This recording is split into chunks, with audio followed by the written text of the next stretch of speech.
Okay okay Bharat గారు మానవతరాయ్ గారు close చేద్దాం. చెప్పండి.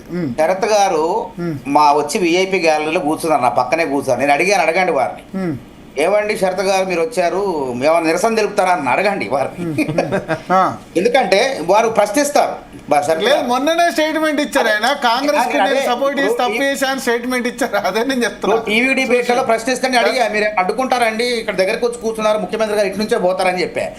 లేదు అసలు చూద్దాము, ఈ కథ ఏందో చూద్దాము, విందామని వచ్చిన, అసలు ఏందో చూద్దామని వచ్చిన. మాజీ విద్యార్థిగా అలుమ్నిగా వచ్చారు ఆయన. అదే పూర్వ విద్యార్థి, నేను పూర్వ విద్యార్థిని, నేను డాక్టరేట్. పూర్వ విద్యార్థులు ఇక్కడ మాట్లాడాను నేను. అయితే విషయం ఏంటంటే రాకేష్ గారు ఏమన్నా ఆంధ్ర యూనివర్సిటీ పూర్వ విద్యార్థి 7.3% ఇచ్చినవండి, 21,290 కోట్లు ఇచ్చినవండి. భరత్ గారికి నాకు అన్నారు ఉస్మానియా యూనివర్సిటీకి ఏమి ఇచ్చారన్నారు కదా గతంలో. నేను ఇప్పుడు సవాల్ చేస్తున్నా స్వామి గారిని, మీరందరూ ఉన్నారు, నేను గతంలో ఏ బడ్జెట్ అంటే 2025 మార్చిలో బడ్జెట్ లో యూనివర్సిటీకి గతానికి భిన్నంగా 100 కోట్ల అదనంగా ఇచ్చారు. ఎన్ని ఇచ్చారంటే 542.68 కోట్లు ఇచ్చారండి. ఇది అబద్ధం కాదు. స్వామి అయ్యప్ప స్వామి మాలేసుకున్నారు, రేపు పోదాం మనం. ప్రతి యూనివర్సిటీకి కూడా బ్లాక్ గ్రాంట్. ఈ 542 కోట్లు ఒక్క ఉస్మానియా యూనివర్సిటీ, మొత్తం అన్ని యూనివర్సిటీస్ జనరల్ గా ఉస్మానియా యూనివర్సిటీ పెద్ద యూనివర్సిటీ అండి. 400-450 కోట్లు ఇస్తారు. 2023-24 అయితే 400 కోట్లు ఇచ్చారు. అందుకే ఇందాక నేను 400 కోట్లు అన్నా. తీరా ఇప్పుడు 2025 మార్చికి చూసుకుంటే 542.65 కోట్లు బడ్జెట్ బ్లాక్ గ్రాంట్, అంటే రాష్ట్ర ప్రభుత్వం యూనివర్సిటీల అభివృద్ధికి ఇచ్చే నిధి అది. ఆ నిధిని ఇచ్చారు. ఇంక అబద్ధం ఏడు ఉందండి ఇక్కడ.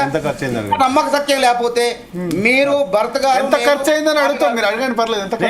నేనేమంటానంటే యూనివర్సిటీకి వెళ్దాం, అయిపోతే నేను మాట్లాడతాను మళ్ళీ యూనివర్సిటీకి ఎందుకు మిత్రమా, నేను ఒకటే చెప్తా సింపుల్.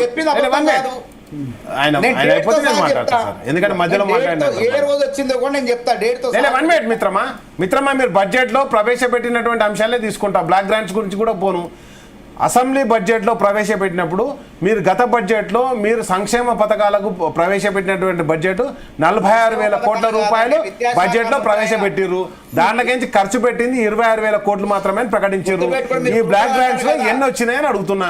గురుకులాలకు 200 కోట్లు, ఒక గురుకులానికి పక్కా భవనాలు, ఎస్సీ ఎస్టీ మైనారిటీ కూర్చోబెట్టి కులాలకు అతీతంగా మతాలకు అతీతంగా అన్ని వర్ణాలకు చెప్పే కార్యక్రమం చేస్తాను మేము. శరత్ గారు చెప్పండి. ఒక విషయం అండి, నేను ఒక సలహా ఇస్తున్నాను టిఆర్ఎస్ కి, కొద్దిగా ప్రజా కోణంలో ఆలోచించమనండి. ఉన్నదానికి లేదానికి ప్రతిసారి ముఖ్యమంత్రిని బూతులు తిడుతూ రాజకీయాలు చేస్తే ప్రదర్శించబడకండి. పార్టీ ఓటర్కి ఎందుకు కారణమైంది, ఎందుకు ఓడిపోయినాము, ఏ రకమైనటువంటి విధానాల వల్ల ఏం చేస్తే ప్రజలకు మనం రిలవెంట్ గా ఉంటాము అనే విషయాలు ఆలోచించాలి. ఇట్లా ప్రతి దానికి ముఖ్యమంత్రి మీద ప్రభుత్వం మీద విమర్శించని వాళ్ళు అందరు కాంగ్రెస్ ఏజెంట్లను, లేదా కాంగ్రెస్ విమర్శించినప్పుడు బీఆర్ఎస్ ఏజెంట్లను, ఇట్లా ఈ పద్ధతి కాదు. ఇప్పుడు వాళ్ళు ఒక కన్స్ట్రక్టివ్ అపోజిషన్ పార్టీ ఎంచుకుంటలేకపోతున్నారు. ఓన్లీ ఒక్క కేటీఆర్ ఇప్పుడు ఏమైందంటే రాష్ట్రంలో సమస్య ఏంటంటే, ఇప్పుడు మీరు కేసీఆర్ ను పొగిడారు అనుకోండి, కేసీఆర్ ఏజెంట్ బీఆర్ఎస్ ఏజెంట్ అంటారు. రేవంత్ రెడ్డిని అది చేశారు అనుకోండి, తెల్లారే వీళ్ళు ఏంటంటే రేవంత్ రెడ్డి ఏజెంట్ అంటారు. అంటే ఆబ్జెక్టివ్ గా ఉండకూడదు. శరత్ గారు ఇవన్నీ మొత్తం ఓవరాల్ గా అదే సిచ్యువేషన్. కాంగ్రెస్ ఇటు బీఆర్ఎస్ ఇంటాలరెన్స్ ఎక్కువైంది. ఒక మాట చెప్పాలా?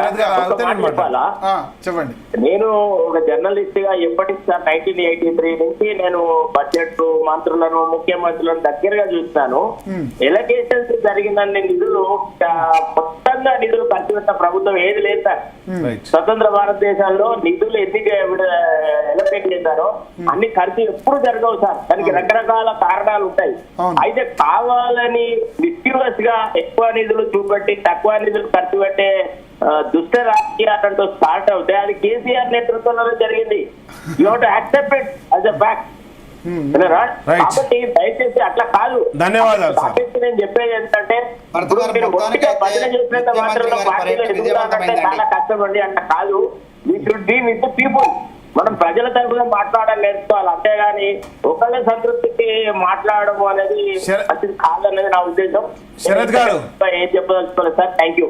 శరత్ గారు నన్ను అన్నప్పుడు నేను తెలంగాణ గురించి నా ఉద్యోగానికి రాజీనామా చేసి గెస్టెడ్ ఆఫీసర్ గా రిజైన్ చేసి నేను ఉద్యమంలోకి వచ్చిన తప్పితే ఎవరికో భజన చేయడానికో I'm doctorate in civil engineering sir. నేనేం చదువుకోకుండా రాలేదు సార్, నేను- ఉద్యోగం వన్ మినిట్ సార్ మీరు మాట్లాడిన మాటకు మాట్లాడుతున్నా 1 మినిట్ ఇవ్వండి సార్.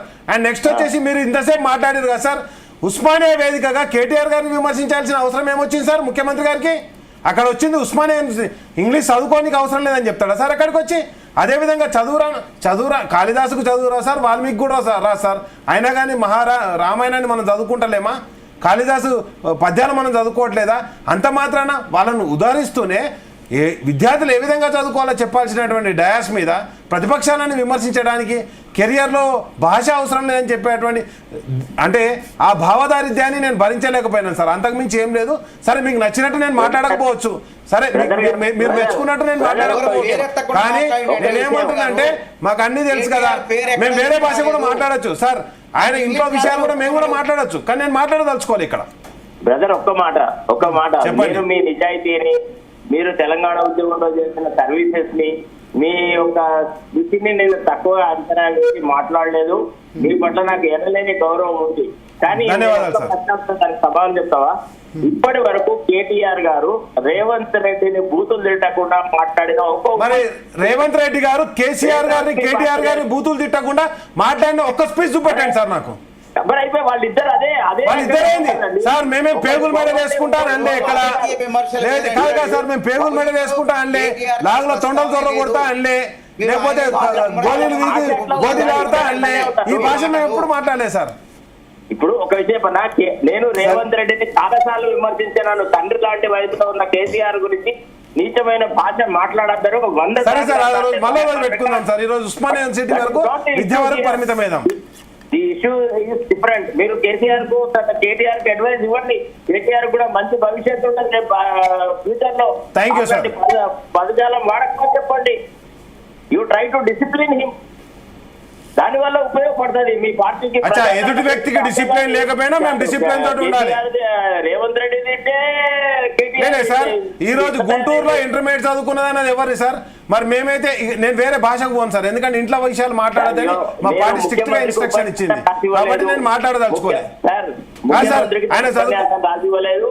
ముఖ్యమంత్రికి ఏం మాట్లాడాలో చెప్పే అర్హత కూడా నాకు లేదు. నా ఉద్దేశం. Thank you sir. కానీ మా కేటీఆర్ గారికి కేసీఆర్ గారికి మీరు సలహాలు ఇవ్వచ్చు సార్. ముఖ్యమంత్రి గారికి ఇవ్వలేరు, కానీ మా కేటీఆర్ గారికి కేసీఆర్ గారికి మీరు అద్భుతమైన సలహాలు ఇవ్వచ్చు సార్. ధన్యవాదాలు sir. Okay, thank you. Rakesh hello.